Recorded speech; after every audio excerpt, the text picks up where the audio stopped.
Good evening, visitors. Welcome to the Australian War Memorial's last post ceremony. My name is Craig Burrell, and joining us today from the Royal Australian Air Force is Squadron Leader Stacey Davids. We are honoured to acknowledge the General Secretaries of Catholic Bishops' Conferences from England, Wales, France and Germany, and Australia, who are attending this evening. We warmly welcome members of the International Policy Division, Department of Defence, who are also joining us this evening. We welcome the veterans who have served, those that are still serving, and the families that support them. We acknowledge the members of RSL and Services Clubs Association, RSL Victoria, and RSL Queensland, who are watching the broadcast of this ceremony across Australia. During this evening's ceremony, wreaths will be laid at the base of the Pool of Reflection by visitors to the memorial and students on behalf of Willetton Senior High School, Western Australia. If able, please stand and join in singing the National Anthem.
The Australian War Memorial was the vision of Charles Bean, Australia's First World War official historian.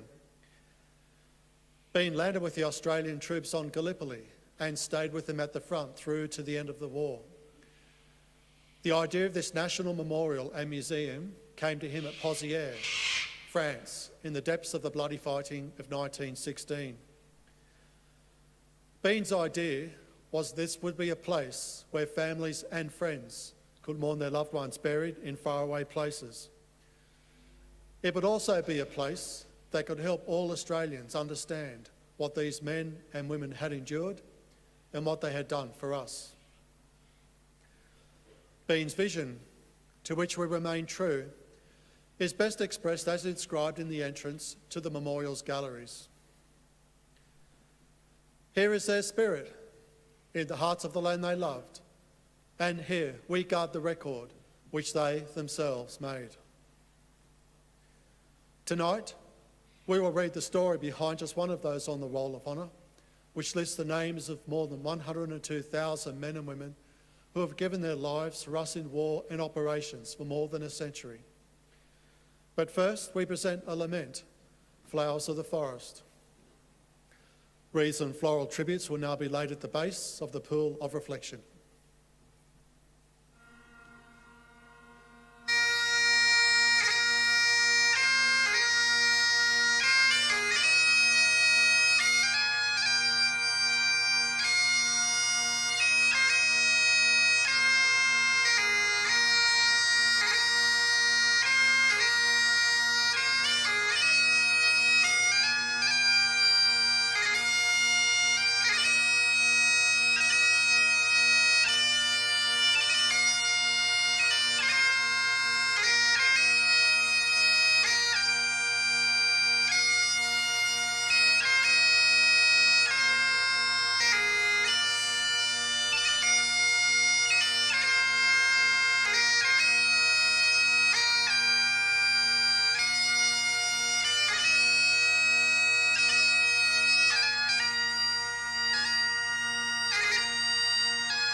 Today we remember and pay tribute to Acting Corporal Eric Goble. Eric Charles Goble was born on the 16th of April 1905 in Palmerston, a city on the South Island of New Zealand. The son of Annie and Iden Goble, he had an older brother, Howard. Known as Snowy by his mates, Goble migrated to Australia and settled in West Geelong, Victoria, where he worked spray painting cars. Goble enlisted in the Australian Imperial Force on the 23rd of October 1939, not long after the beginning of the Second World War. He soon began training with the 2nd 6th Infantry Battalion at Puckapunyal.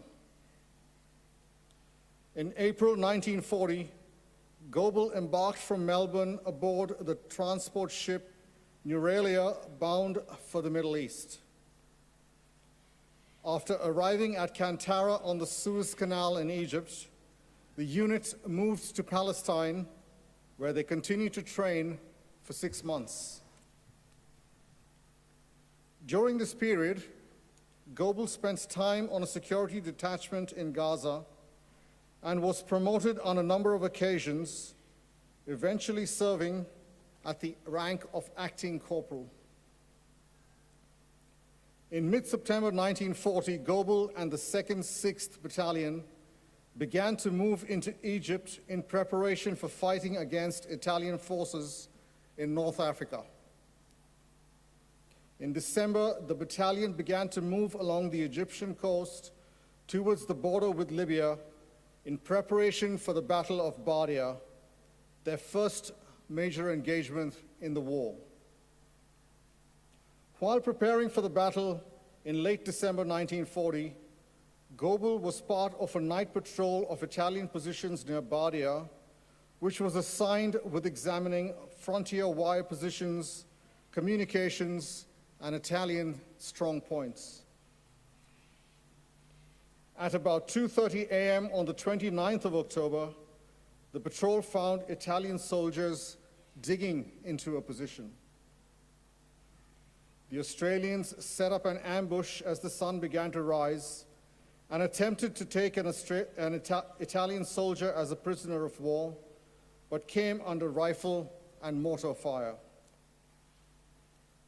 The Italian force was about 70 men strong and outnumbered the Australian patrol. The Australians were ordered to retreat. Goble, who was on the left of the ambush, attempted to attack what turned out to be an Italian strong point armed with a grenade and a rifle. One report states that as he attempted to throw his grenade, he was shot and killed instantly. In the chaos of the retreat, the outnumbered Australians were unable to retrieve his body. He was 36 years old. His name is listed on the Alamein Memorial in Egypt, which commemorated the names of nearly 12,000 casualties of the Second World War who have no known grave. A photograph of his headstone is displayed today beside the pool of reflection. His name is listed on the roll of honor on my left among almost 40,000 Australians who died while serving in the Second World War. This is but one of the many stories of service and sacrifice told here at the Australian War Memorial. We now remember Acting Corporal Eric Goble, who gave his life for us, for our freedoms, and in the hope of a better world.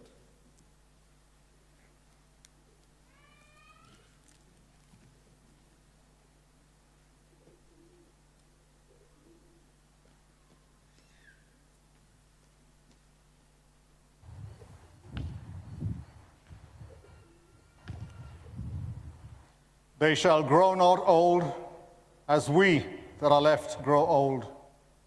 Age shall not weary them, nor the years condemn. at the going down of the sun, and in the morning, we will remember them.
Lest we forget. Lest we forget.